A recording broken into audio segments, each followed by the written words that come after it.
ఇక Hyderabad KPHP 9th phase SBI ATM వద్ద డబ్బులు మోసం చేసిన కేటుగాళ్లను కూకట్పల్లి పోలీసులు అరెస్ట్ చేశారు. ఏటీఎంలో 2 లక్షల రూపాయలు జమ చేయడానికి వచ్చిన 56 ఏళ్ల లేడీ టీచర్ను టార్గెట్ చేసిన నిందితుడు సాయం చేస్తామని నమ్మించి ఆమె దృష్టి మళ్లించి డబ్బుతో పారిపోయాడు.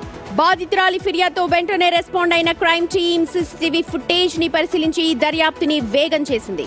పక్కా సమాచారంతో నెక్సెస్ మాల్ దగ్గర ప్రధాన నిందితుడు విద్యాసాగర్తో పాటు అతడికి సహకరించిన మరొకరిని పోలీసులు పట్టుకున్నారు. వారి నుంచి 70,000 రూపాయలను స్వాధీనం చేసుకున్నారు.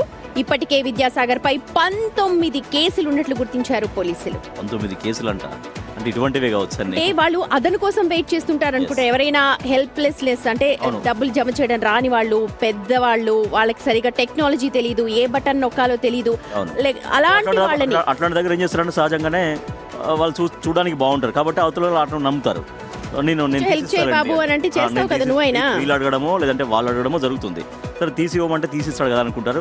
వాళ్ళు పిన్ నెంబర్ చెప్తారు, టక్న బయట రెడీగా ఉంటారు. వాళ్ళకి సంబంధించినటువంటి వాళ్ళు ఎవరో ఒకరు బండో కారో ఏదో పెట్టేసుకుని రెడీగా ఉంటారు. వెంటనే ఆ డబ్బులతో పరారైపోతూ ఉంటారు. సో అలాంటి వాళ్ళందరికీ చెక్ పడుతోంది. ప్రస్తుతం పోలీసులు చాలా అలర్ట్ గా ఉన్నారు. టెక్నాలజీ పెరుగుతోంది, సో తస్మాత్ జాగ్రత్త. ఇప్పుడు ఏంటంటే ఈ కేసులో డిపాజిట్ చేయడానికి మామూలుగా ఇప్పుడు ఏటీఎంస్ లో డిపాజిట్ మిషన్స్ కూడా ఉంటున్నాయి.